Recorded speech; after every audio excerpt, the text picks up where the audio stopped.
Hello and welcome back to Talking Truth Ministries, where my goal is to share the truth, the whole truth, and nothing but the truth, no matter which way it may take us, and hoping to lead somebody to the ultimate example of truth, which is Jesus Christ, who said of himself that he is the way, the truth, and the life, and that you shall know the truth, and the truth shall make you free.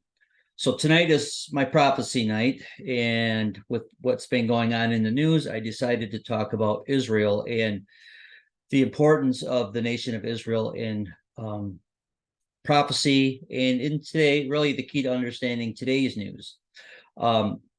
Satan, of course, has always had the goal to divide and destroy Israel, but Jesus Christ said every nation that tries to do that will be cut into pieces. Pardon me.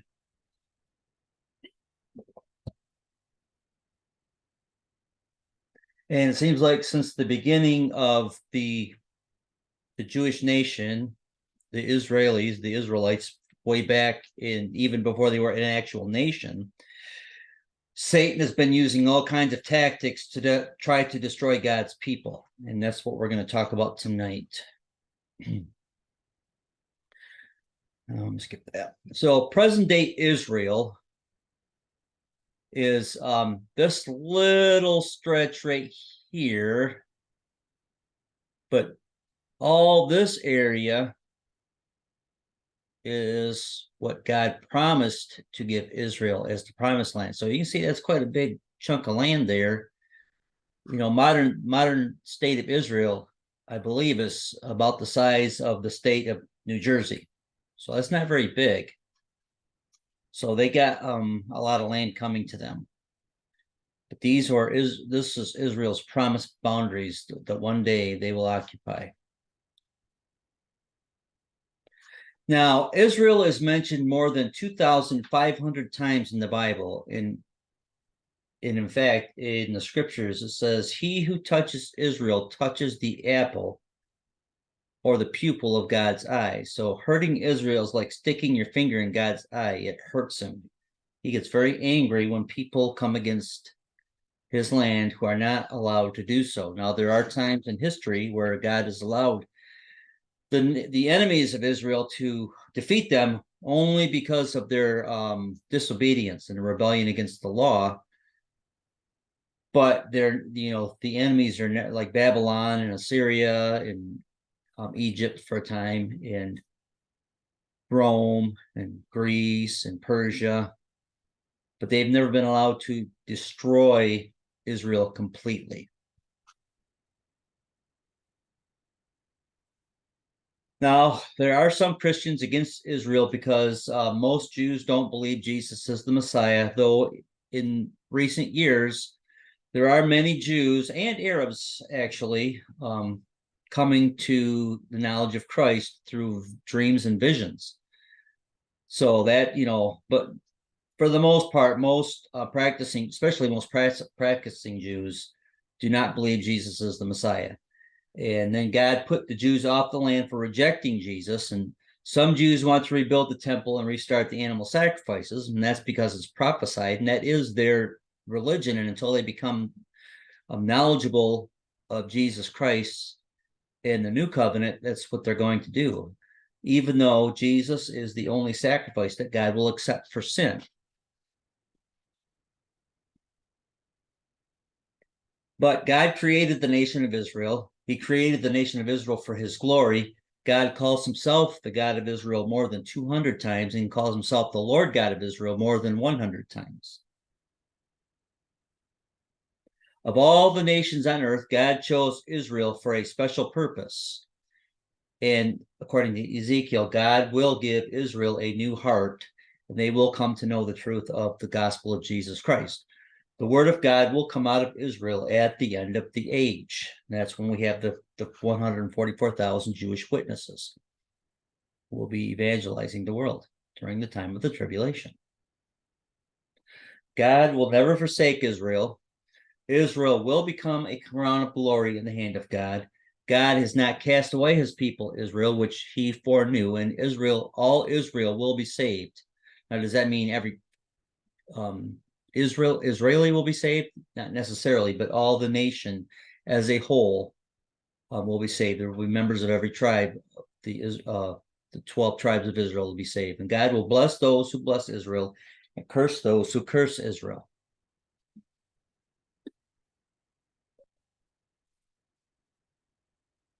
The one who created Israel is her king, and that would be God, currently known as Jesus Christ.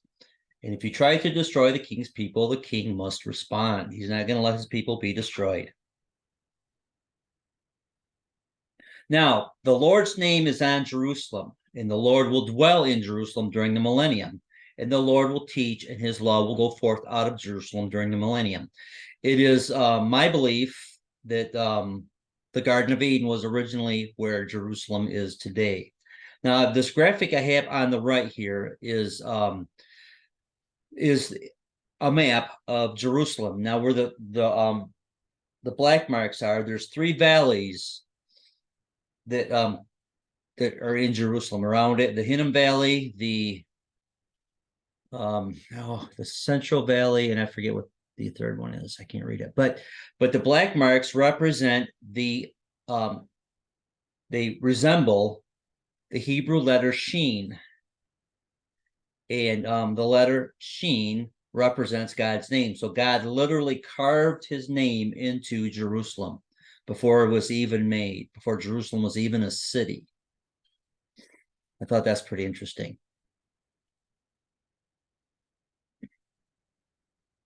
God's covenant with Abraham.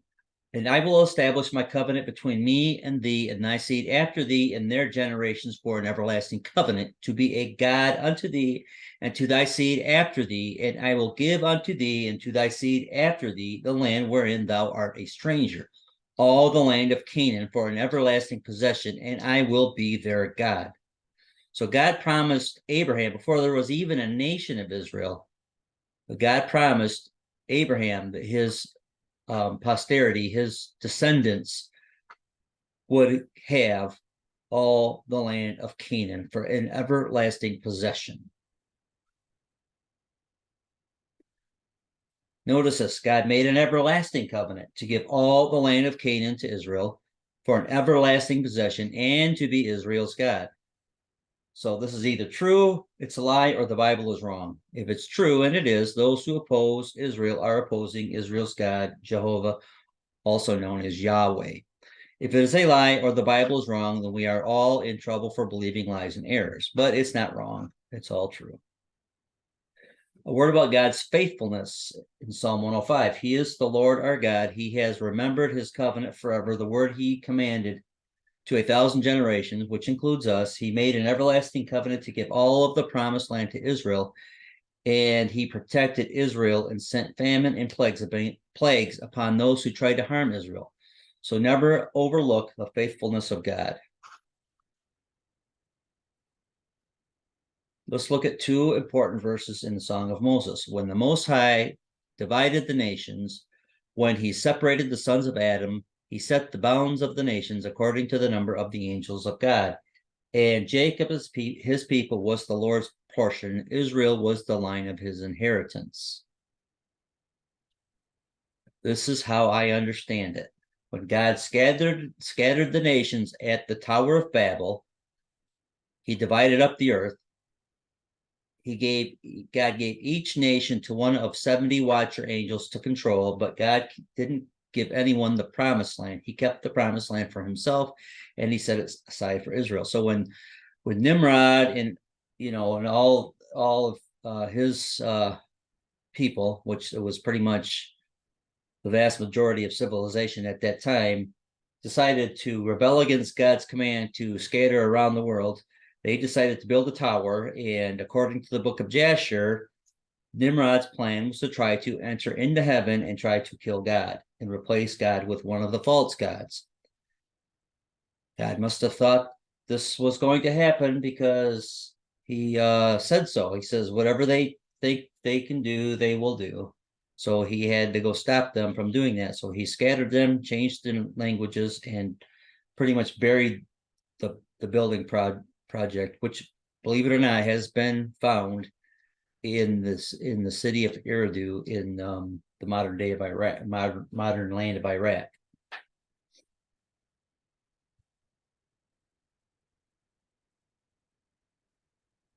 One, the three quick points. One, God kept the promised land for himself and set it aside for Israel so no one has the authority to give any part of it away.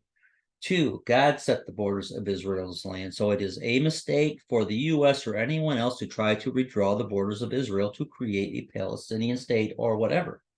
And three, since God has already predetermined that Israel will get all of the promised land, those who act contrary to the scriptures will ultimately fail.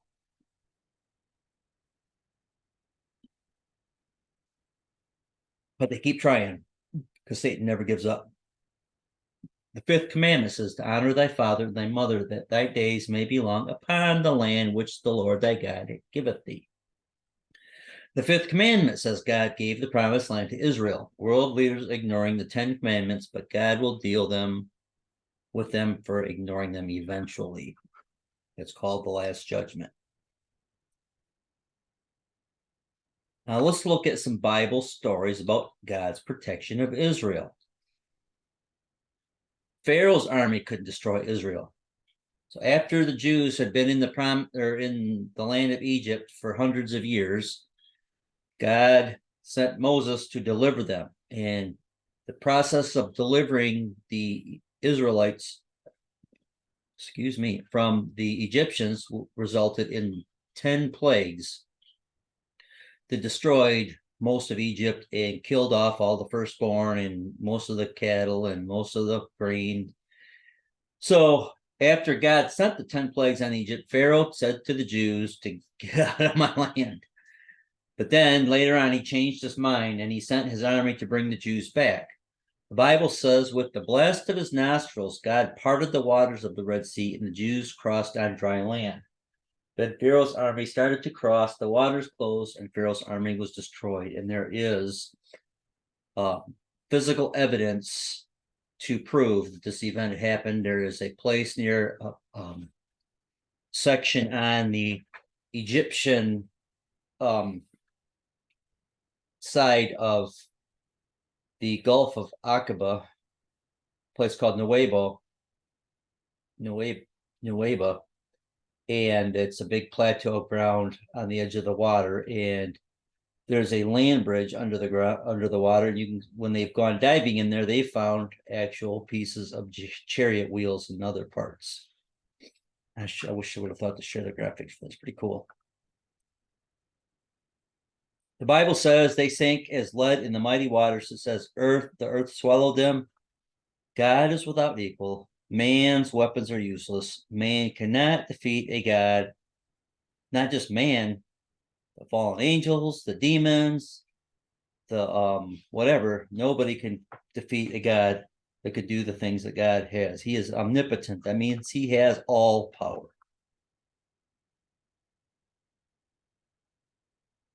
Wilderness enemies couldn't destroy Israel. A lack of food could destroy Israel. A lack of water, wild animals, enemy combatants. God is faithful. His protection of Israel is sufficient. Nothing can destroy Israel without his permission. Even the giant Og of Bashan couldn't defeat Israel in the wilderness. The Canaanites couldn't do it. They attacked Israel with thousands of soldiers and 900 chariots of iron. God told Deborah, a woman, to assemble an army of 10,000 men on the high ground at Mount Tabor. He brought the Canaanites to the Kishon River. He sent a great rain. The river overflowed, and the chariots of iron got stuck in the mud. And God delivered the Canaanite army and their 900 chariots into the hands of a woman, which is, in that time of history, that was unheard of. Something like that a woman would have that kind of accomplishment.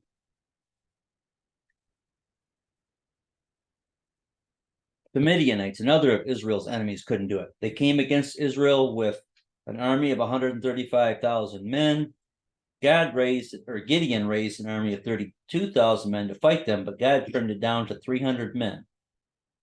The Israeli army was outnumbered by more than 400 to 1. And they didn't even have swords. All they had was pitchers, lamps, and trumpets. And God helped Israel defeat that enemy.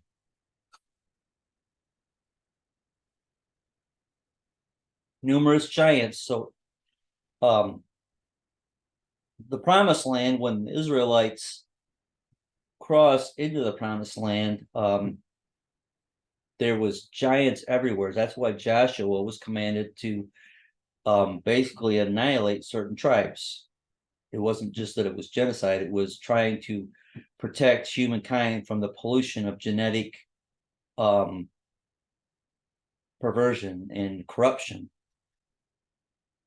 But there were certain areas that the giants they didn't defeat them, and it came to pass that there arose a war at Gezer with the Philistines, at which time Sibbecai the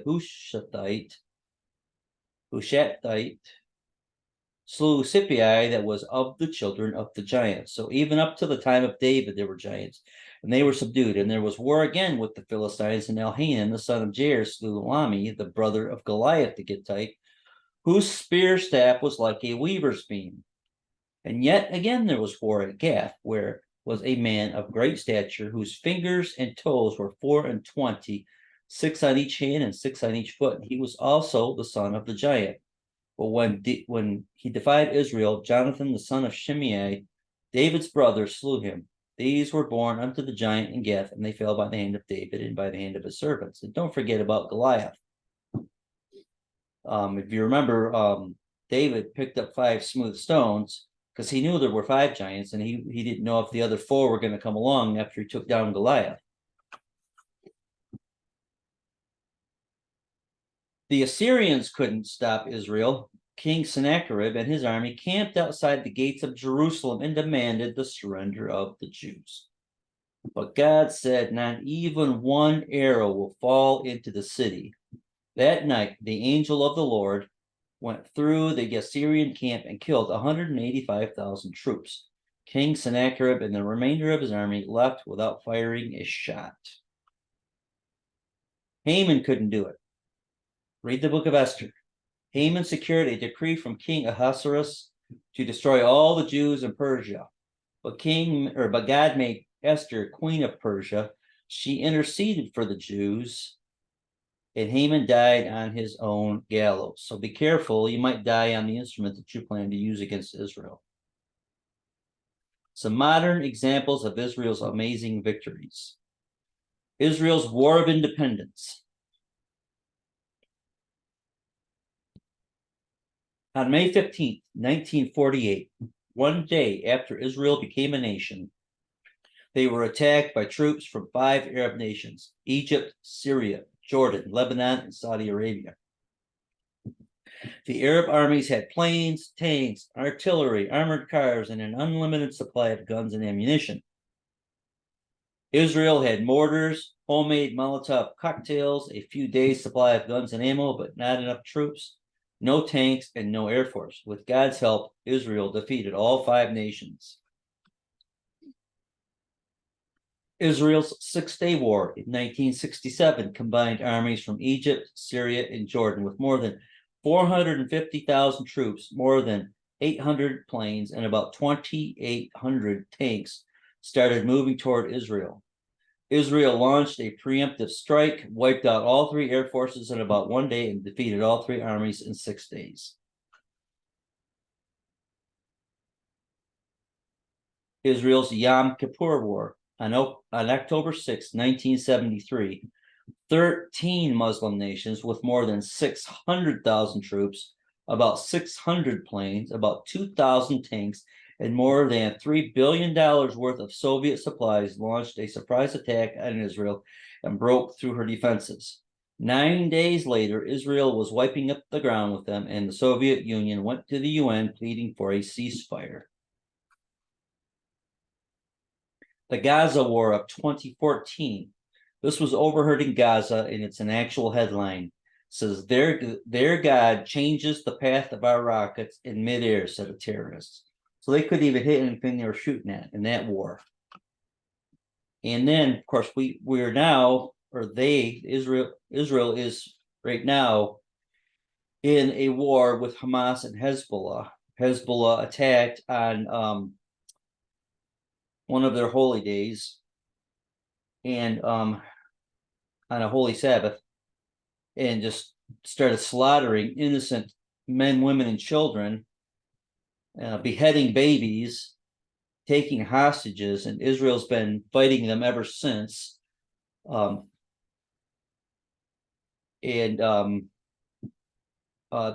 Netanyahu says they are not going to stop until Hamas and Hezbollah have been destroyed. And I don't blame them. Now, there have been all kinds of protests in the United States, even protesting against Israel, because they believe the lies. There was supposedly, they said that Israel had destroyed a hospital and killed all these people. Well, it turned out that no, it was just a bomb that went off in the parking lot of a hospital. Nobody died, and there wasn't really that much damage. But the stupid mainstream media went with the lie, and of course they always do. And but Israel now they've started a ground war back into Palestinian territory, because they have the right to defend themselves, and they'll win this. I'm not, I have no doubt about that. Now we have three future wars. We have the battle of Gog and Magog in the last days and latter years. Ezekiel talks about this Gog who's the chief prince of Magog. I'm going to read. Let me go to Ezekiel 38.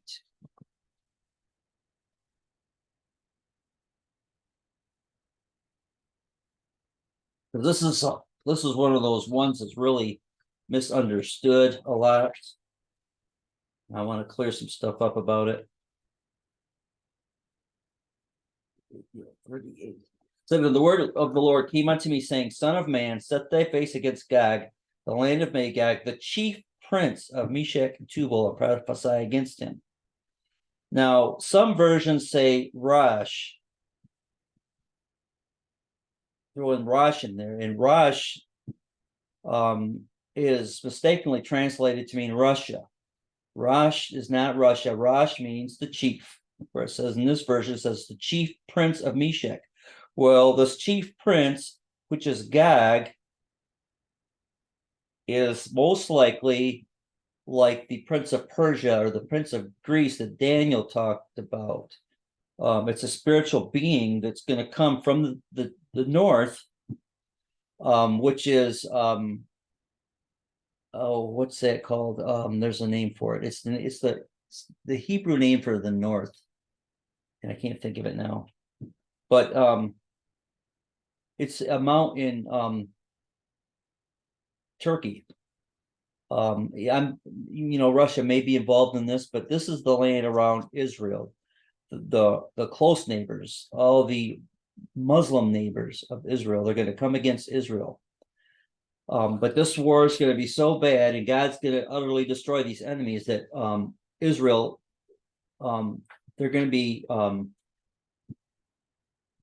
it's going to be such a great, okay, let me read that. God will destroy the great unbelieving army from many nations, and it will take Israel 7 months to bury the dead. And if you read through chapter 39, it talks about the Valley of the Travelers. That's most likely a reference to demonic spirits that travel between the physical realm and the spiritual realm. That's what the word means in the Hebrew. It's translated as travelers. Let's see if I can find it. Passage.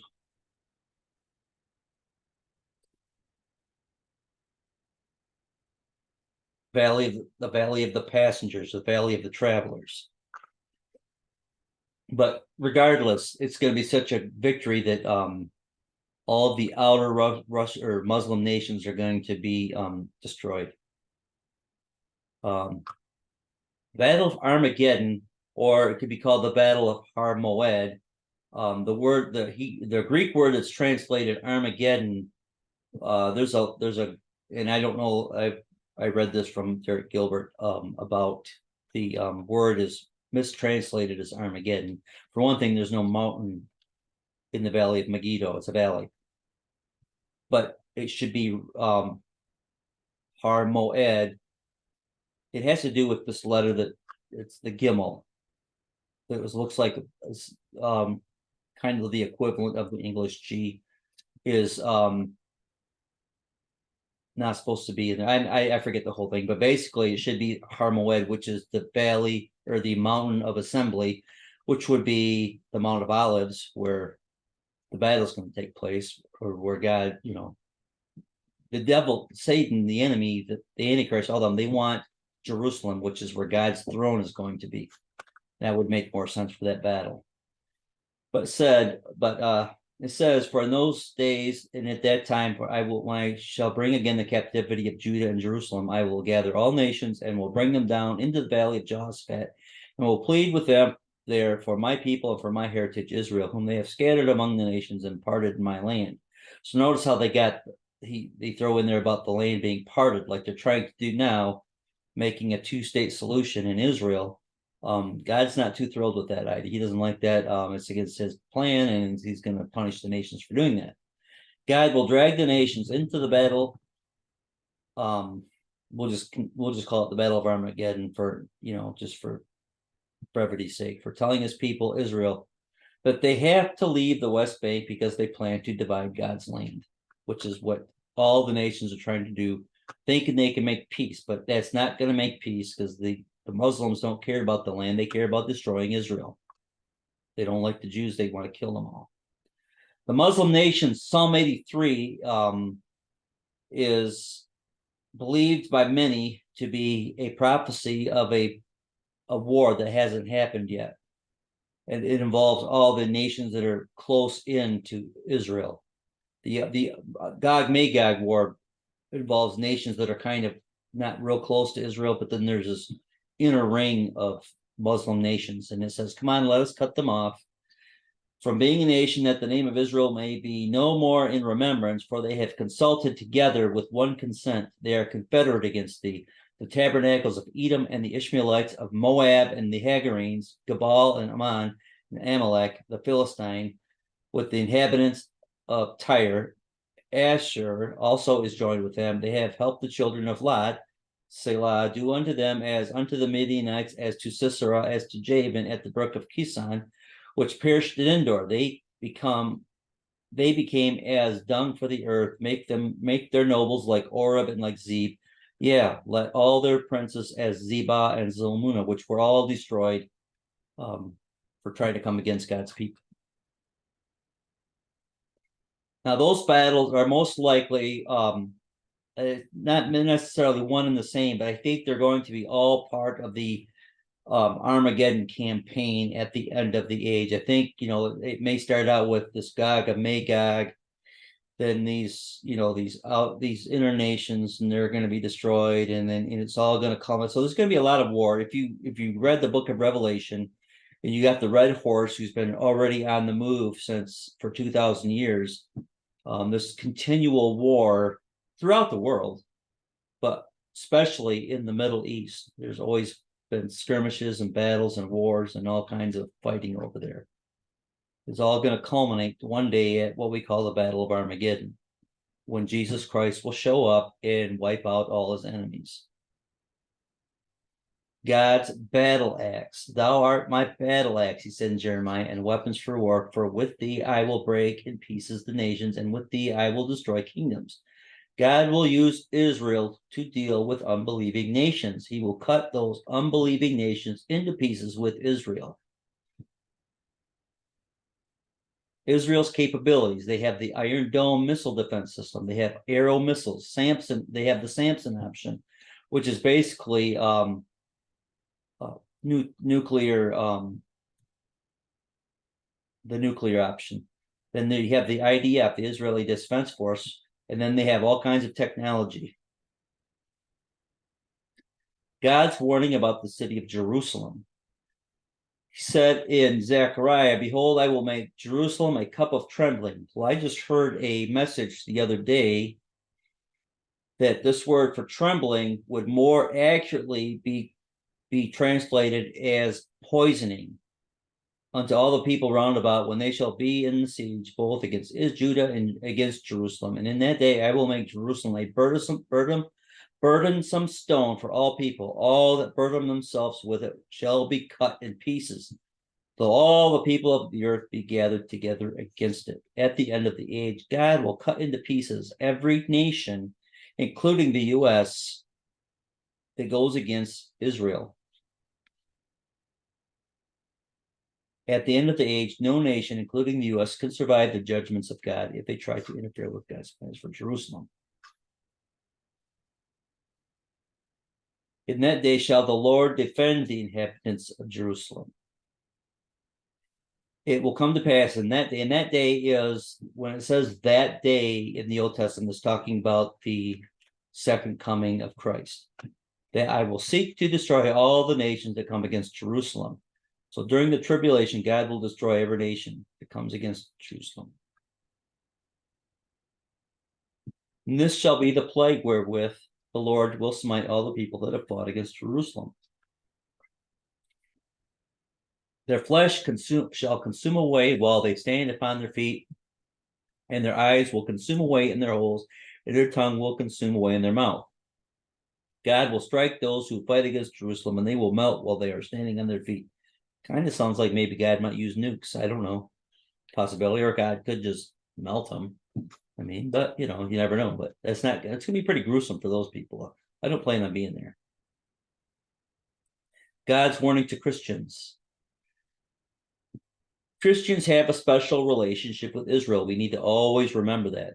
Israel is the olive tree that gave us our Savior, the scriptures, the church, etc. When Israel rejected Jesus as her Messiah, God broke some of the branches off of the olive tree and grafted in wild branches, which is us Christians, to create a wild olive tree. But don't overlook the fact that branches that are grafted in have to be nourished and sustained by the original tree. Don't overlook the fact that God, who broke off the original branches, can break off new branches, and they will die, and he can well, okay. Now, it's not saying that the church will die, but the church must strive to stay connected to the original olive tree, Israel. We must support Israel. And in fact, God's going to graft the broken up trees back in eventually. The church doesn't exist because God has permanently rejected the Jews, because he hasn't. The church exists because God wanted to show grace to the Gentiles. God loves the church, but he also loves Israel. He's faithful and will not break his eternal, everlasting covenant. Change is coming. Thus saith the Lord, I have taken out of thine hand the cup of trembling, even the dregs of the cup of my fury. Thou shalt no more drink of it again, but I will put it in the hand of them that afflict thee. At the end of the age, God will change the way he's dealing with Israel, and he will stop punishing Israel for rejecting Jesus, and will start punishing the nations that mistreat Israel. We have to remember that. Psalm 122 says to pray. No, I stand corrected. It does say to pray for the peace of Jerusalem. I don't think it's Psalm 122. Christians are rightly unhappy because the Jews want to rebuild the temple and resume the animal sacrifices. God's not happy about that, but is also unhappy with those who ignore or don't believe the Bible. He is so unhappy that he's going to shift his focus from Israel's unbelief to the world's unbelief. Make your own punishment. For the day of the Lord is near, and it is near, closer now than we can ever imagine. As thou hast done, it shall be done unto thee. Thy reward shall return upon thine own head. So when the tribulation is period is near, those who mistreat Israel will reap what they sow. Every effort to harm Israel will backfire, and God's guiding principle will be to do to Israel's enemies what they try to do to Israel. In 1991, did God warn us? On October 30th, 1991, President Bush, the first President Bush, opened the Madrid conference that began the Land for Peace process that would give Israeli homes and lands to the Palestinian Authority. The next day, November 1st, well, that wasn't the next day because there's an October 31st. The perfect storm formed with 100 foot waves that damaged President Bush's home in Kennebunkport, Maine.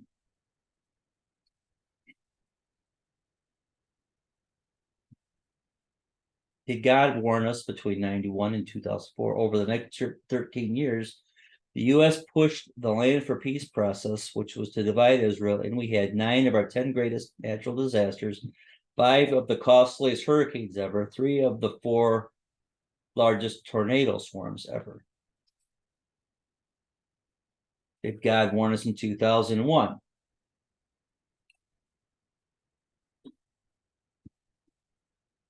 Good question there. Did God warn us in 2005? America pushed Israel to withdraw from Gaza and turn Jewish houses and land over to the Palestinians. Between August 7 and the 22nd, about 9,000 Jews were forcibly removed from their houses and land.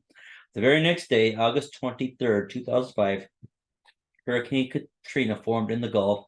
4 days later, it developed into the most powerful hurricane in modern history, and it wiped out American houses and land on the Gulf Coast, including most of the city of New Orleans. How about in September and October of 2008, the second President Bush, was pushing to divide the land of Israel.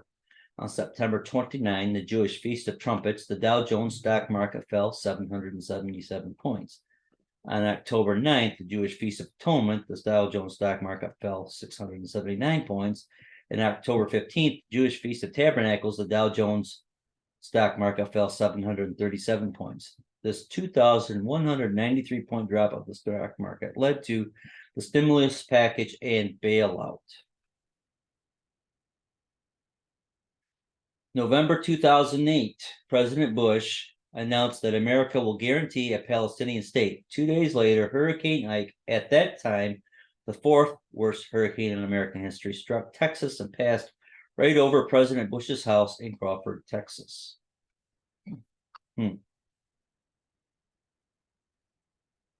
2010, America pushed again to have Israel sign a peace treaty to give up houses and land on the West Bank. God said, what we do to Israel will come back on us, and America's housing industry started tanking. Bankruptcy filings soared, and now, well, as of the time of this, of that time, was 1 in 7 mortgages are delinquent and in foreclosure, and Americans are losing their houses and land. Now, this is an old lesson, but I'm pretty sure this is still fairly current information as of 2023. About 2012, yeah, we ended up with Barack Obama as president, and we had Benghazi and pushing for gun control, and we've got, the debt hit 16 trillion, where it's at like 33 trillion in 2023. President Obama just was destroying the Bill of Rights and the Constitution, and then of course, there's that Benghazi fiasco.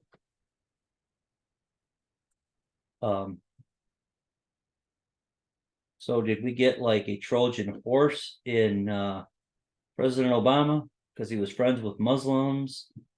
The Muslim Brotherhood was in his administration.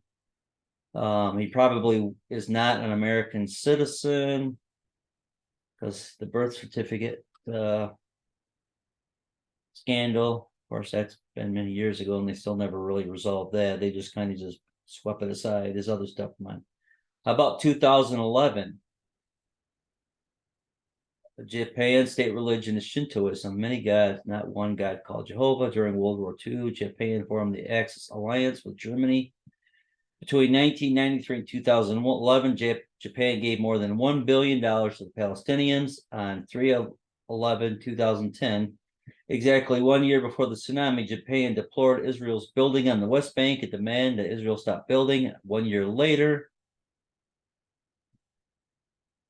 well, no, on 1/11/11, 3 months before the tsunami, Japan condemned Israel for building on the West Bank, and said Japan will not recognize East Jerusalem as part of Jerusalem's capital. On February 8th, 2011, 31 days before the tsunami, Japan urged Israel and the PA to resume the peace negotiations to divide the land. On February 10th, Japan condemned Israel a second time for building in East Jerusalem, and the second time said they would not recognize East Jerusalem. And then on March 1st, 10 days before the tsunami, Japan said it would build a $32 million wastewater treatment plant for the Palestinians on the West Bank near Jericho. On March 8, 2011, 3 days, Japan gave money to the PA and said Japan wants a viable, independent Palestinian state on the West Bank. March 11th, Japan said for a third time that they deplored Israel's building on the West Bank, and for a third time demanded that Israel stop building. And then the same time that Japan was demanding that Israel or the Jews give up their houses and land in the West Bank, Japan was helping the Palestinians build on the West Bank. And then they, skipping ahead, there was the earthquake struck off the coast of Japan, and a tsunami destroyed thousands of Japanese houses, and radiation is keeping thousands more from their houses and land. And that's been 12 years ago. So I'm not sure what the update is on Fukushima and all that, but it's been just a disaster. And the radiation is probably around the world now in the oceans. Is it just a coincidence that God set all the promised land aside for Israel, and whoever wants to divide it was going to be cut in pieces? And that's what happened to Japan. Coincidence? I don't think so. So the controversy over Jerusalem is still growing dangerous. Again, many years after I put this together, this was back in 2010, 2011, 2012. World leaders are saying about Israel and the West Bank. They want all these world leaders are getting them to wanting them to stop. And ever since, and I'm just going to paraphrase all this because it's getting late. God is going to wreak judgment on all these nations, organizations that are trying to destroy Israel, including the upcoming Antichrist and his one world government. They're all going to pay the price for trying to destroy Israel. God promised that no weapon that is formed against them shall prosper. There's many nations that want to destroy Israel, but no weapon that can destroy Israel. There is no weapon. And every person or nation that speaks evil against Israel will be condemned or judged by God. God will destroy nations before he lets them act like he doesn't exist and takes Israel land. And, all these things to try to prove God a liar. The Lord said, which giveth the sun for a light by day, and the ordinance of the moon and of the stars for a light by night, which divides the sea when the waves roar. The Lord of hosts is his name. If those ordinances depart from before me, saith the Lord, then the seed of Israel also shall cease from being a nation for me forever. As long as the sun and moon exist, Israel will exist. Isaiah said Israel will return to the land a second time. The first return was after the Babylonian captivity. The second return was after the Roman dispersion, which is still ongoing, even now. There won't be any more returns. He's put them back in this land forever. They're not leaving again. God is always watching over Israel.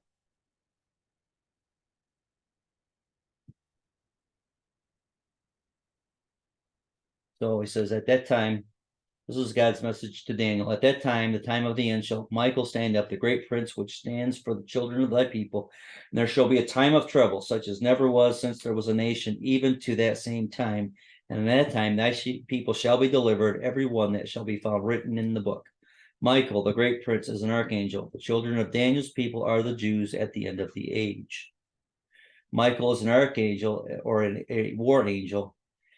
He may be the most powerful angel in heaven. He and his angels will kick Satan and his angels out of heaven during the tribulation period. His name means who is like unto God. His main responsibility is to protect Israel.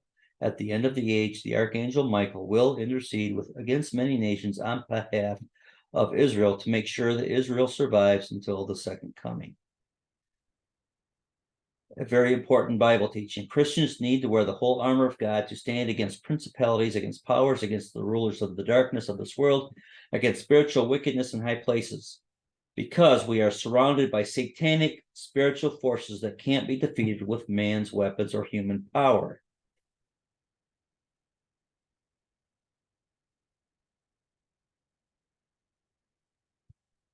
But God has spiritual forces like Michael that can't be defeated with man's weapons or human power, and God's spiritual forces will stand up for Israel at the end of the age. Israel will not be destroyed. America or any other nation that comes against Israel at the end of the age will suffer the restraining effects of God's angelic spiritual forces. God's message for a generation to come.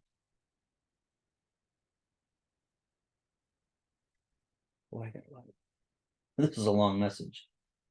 Now learn a parable of the fig tree. Wait a minute. Hold on. That's not. Mercy and favor to Israel and a sign on the Lord's return. King David said, Thou, God, shall arise and have mercy upon Zion. That's Israel and Jerusalem. For the time to favor her, yea, the set time has come. When the Lord shall build up Zion, he shall appear in his glory. He will regard the prayer of the destitute and not despise their prayer. This shall be written for the generations to come, and the people what shall be created shall praise the Lord. Could God's set time message be for our generation? God's set time message says, when the Lord builds up Zion, which are names for Israel and Jerusalem, when the Lord builds up Israel and Jerusalem, he shall appear in his glory. Terms associated with the rapture and the second coming. The rebuilding of Israel and Jerusalem are a set time message from God to a certain generation that the rapture and second coming are close. So when Jerusalem and Israel come back into being. So let's go ahead. Jesus mentioned a special generation. Now learn a parable of the fig tree. When his branch is yet tender and putteth forth leaves, ye know that summer is nigh. So likewise ye, when ye shall see all these things, know that it is near, even at the doors. Verily I say unto you, this generation shall not pass till all these things be fulfilled. There will be a terminal generation that sees everything in Matthew 24 fulfilled. Hosea said the Jews will return in the latter days, for the children of Israel shall abide many days without a king and without a prince and without a sacrifice and without an image and without an ephod and without teraphim, all things required for their worship. Afterward shall the children of Israel return and seek the Lord their God and David their king, and shall fear the Lord and his goodness in the latter days. After days, without a king and animal sacrifices, Israel will return to the promised land. Israel will return, seek God, show him respect, and seek his mercy and favor in the latter days.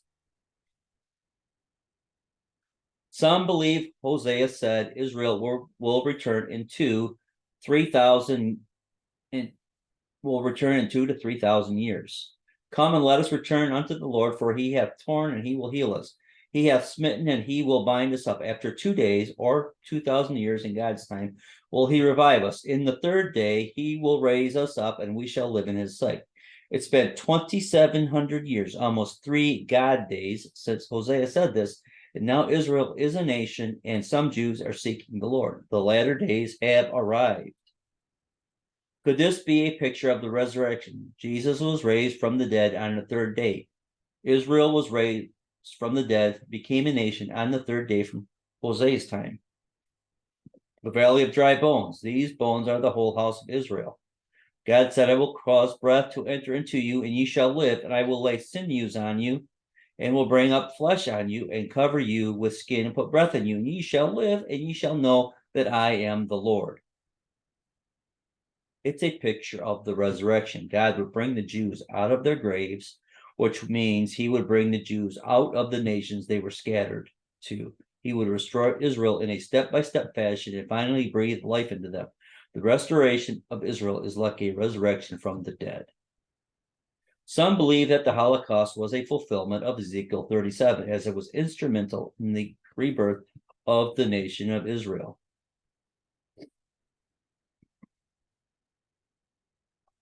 God told Israel to take two sticks, write Judah on one and Israel on the other, put them together, and they will be one stick. Israel will return as one nation, not two. Basically, he's saying, I'm going to make them one nation, neither shall they be divided into two kingdoms anymore at all.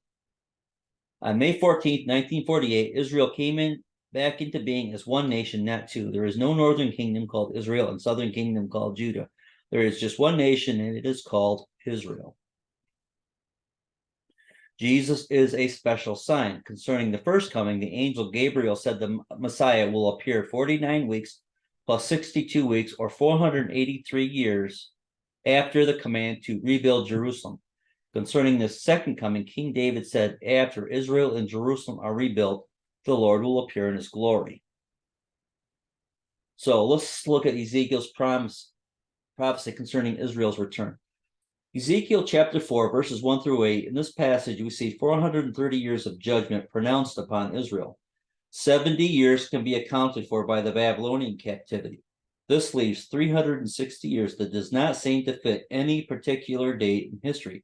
However, there are passages in Leviticus that indicate that if Israel does not obey him the first time, God will multiply her punishment by 7. So if we take the 360 years of punishment pronounced on Israel and multiply by 7, we get 2,520 years.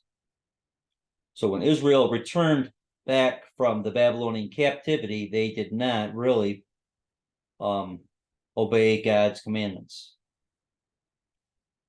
They didn't know the word or the law or the prophecies concerning the Messiah.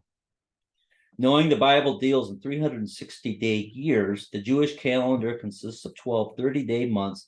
If we convert the 2,520 36-day years into today's 365.242-day years, we get 2,483 years plus 9 months and 21 days. Starting with the first siege of Nebuchadnezzar, which began the servitude of nations in 606 BC, the initial 70 years of Babylonian servitude ended in 537 BC as follows. 360-day years equals 25,200 days equals 69 365-day years less 2 days, or 606 BC, 69 years, 2 days in 537 BC. Counting from July 23rd, 537 BC, with the release from servitude, we get the 537th year, the 7th month, the 23rd year, day BC, plus 1 year, because there is no year between 1 BC and 180, plus 2,483 years, 9 months and 12 days equals the 1,948 year, 5th month, the 14th day, or May 14th, 1948, which is when Israel became a nation again. Now consider what happens if you start from the third stage of Nebuchadnezzar, which began the desolations of Jerusalem, or Jerusalem uninhabited, in 587 BC.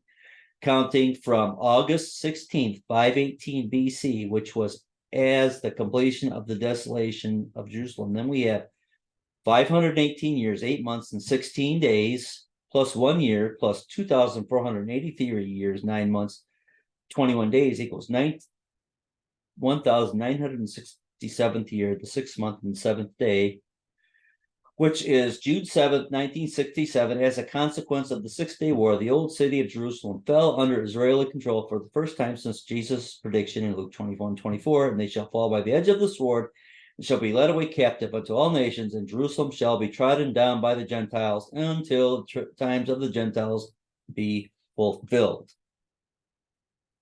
What can we do? Pray for ourselves, our loved ones, our leaders, make our salvation sure, stick to the scriptures, be faithful, give, serve, and help others. Desire heavenly things more than earthly things. Get the word out to all we can. Trust Christ because he will take care of his own. And that wraps up that lesson. It was kind of long and it was kind of fast.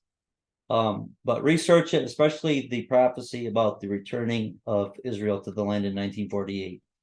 That was that really blew me away when I seen that for the first time.